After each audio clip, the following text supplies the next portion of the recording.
नमस्कार। आज बात करते हैं हरियाणा की। देखते हैं कि वहां आजकल ऐसा क्या चल रहा है जो राज्य की दशा और दिशा दोनों तय कर रहा है। तो भाई आजकल हरियाणा में हेडलाइंस में क्या है, ऐसा क्या हो रहा है जो सबका ध्यान अपनी तरफ खींच रहा है। चलिए आज हम 3 अलग अलग हिस्सों में समझेंगे कि हरियाणा के आज और आने वाले कल की तस्वीर कैसी बन रही है। तो शुरुआत करते हैं भविष्य से। देखिए, किसी भी राज्य की तरक्की का सीधा सीधा लेना देना वहां के युवाओं और उनकी शिक्षा से होता है ना। तो सवाल यही है कि भाई हरियाणा इस मोर्चे पे क्या कर रहा है। तो देखिए, हाल ही में जो मुख्यमंत्री हैं नायब सिंह सैनी, उन्होंने एक बड़ा ऐलान किया है। उन्होंने कहा है कि हरियाणा नेशनल एजुकेशन पॉलिसी 2020 को पूरी तरह से लागू करने के लिए कमर कस चुका है। और डेडलाइन वो है 2025। अब ये लक्ष्य काफी बड़ा है। आप सोचिए, इसका मतलब है कि सरकार के पास इस पूरे एजुकेशन सिस्टम को बदलने के लिए, जमीन पर उतारने के लिए 1 साल से बस थोड़ा ही ज्यादा वक्त है। अच्छा, तो ये नेशनल एजुकेशन पॉलिसी है क्या भला? देखिए, एकदम आसान भाषा में समझें तो ये रट्टा मारने वाली पढ़ाई को बाय बाय कहने जैसा है। इसका पूरा फोकस प्रैक्टिकल और स्किल बेस्ड पढ़ाई पर है। मतलब युवाओं को ऐसे तैयार करना है कि वो आने वाले कल की चुनौतियों के लिए रेडी हों। ठीक है, बात तो सही है। नई पॉलिसी से युवा स्किल्ड तो हो जाएंगे, पर सवाल तो फिर वही आता है कि भाई इन स्किल्ड युवाओं को नौकरी कौन देगा, कहाँ मिलेंगी नौकरियां। लेकिन लगता है कि हरियाणा सरकार ने इसका भी प्लान बना रखा है। और प्लान क्या है? सरकार एक बहुत बड़ा कदम उठा रही है, 10 नए इंडस्ट्रियल मॉडल टाउनशिप बनाने का। जी हां, 1-2 नहीं, पूरे 10। इससे साफ पता चलता है कि राज्य में नौकरियां पैदा करना कितनी बड़ी प्राथमिकता है। इन नए MITs का मकसद बिल्कुल साफ है, बड़े पैमाने पर नौकरियां बनाना। तो ये एक तरह से डबल स्ट्रैटेजी हो गई।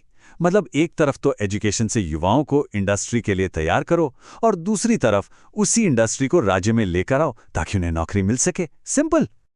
तो ये तो हुई भविष्य की बड़ी बड़ी योजनाओं की बात। अब आते हैं आज की एक बड़ी चुनौती पर, एक ऐसा मुद्दा जो सीधे राज्य के पुलिस डिपार्टमेंट से जुड़ा है। और ये मामला ना बड़ा अजीब है। सोचिए, आमतौर पर हर कोई प्रमोशन के लिए भागता है ना? लेकिन हरियाणा में पुलिस वाले प्रमोशन लेने से मना कर रहे हैं। आखिर ऐसा क्यों हो रहा है? क्या वजह है कि लोग तरक्की को ना कह रहे हैं? तो देखिए, इसके पीछे की वजहें काफी सीरियस हैं। पुलिस वालों का कहना है कि प्रमोशन का मतलब सिर्फ एक नई कुर्सी नहीं है, बल्कि काम का जबरदस्त बोझ है। फिर नई पोस्टिंग के साथ खर्चे भी बढ़ जाते हैं, लेकिन उस हिसाब से सुविधाएं नहीं मिलती। और सबसे बड़ी बात, उन्हें लगता है कि डिपार्टमेंट से जो सपोर्ट मिलना चाहिए वो भी नहीं मिल रहा। और बात सिर्फ डिपार्टमेंट के अंदर तक नहीं रुकी है। मामला इतना गंभीर हो गया है कि पंजाब और हरियाणा हाईकोर्ट तक को इस पर कमेंट करना पड़ा। और जब कोई मामला कोर्ट तक पहुंच जाए तो समझ लीजिए कि वो सिर्फ एक अंदरूनी प्रॉब्लम नहीं रह जाती, बल्कि एक बड़ी एडमिनिस्ट्रेटिव चुनौती बन जाती है। चलिए अब इस सीरियस माहौल से थोड़ा बाहर निकलते हैं और एक पॉजिटिव और कम्युनिटी से जुड़े इवेंट की बात करते हैं जो हरियाणा में होने जा रहा है। तो प्रधानमंत्री नरेंद्र मोदी के जन्मदिन के मौके पर सेवा पखवाड़ा मनाया जा रहा है, और इसी का एक हिस्सा है नमो युवा दौड़, जिसे खासतौर पे हरियाणा के युवाओं को जोड़ने के लिए ऑर्गेनाइज किया जा रहा है। तो ये नमो युवा दौड़ है क्या? ये एक यूथ रन है, मतलब युवाओं के लिए एक दौड़। और अगर किसी को इसमें हिस्सा लेना है तो तारीख है 21 सितंबर और जगह है 2 बड़े शहर, गुरुग्राम और कुरुक्षेत्र। जैसा कि मैंने बताया, ये PM मोदी के जन्मदिन पर सेवा पखवाड़ा के तहत हो रहा है। तो अब इन सारी अलग अलग बातों को, मतलब एजुकेशन पॉलिसी, नई इंडस्ट्री, पुलिस की प्रॉब्लम और ये यूथ रन, इन सब को एक साथ रखकर देखें तो हरियाणा की क्या तस्वीर बनती है। चलिए मेन पॉइंट्स को एक बार फिर से जोड़ते हैं।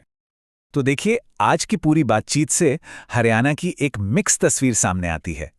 एक तरफ तो भविष्य के लिए जोरदार तैयारी चल रही है, एजुकेशन में बड़े बदलाव, नौकरियों के लिए नए इंडस्ट्रियल टाउनशिप्स।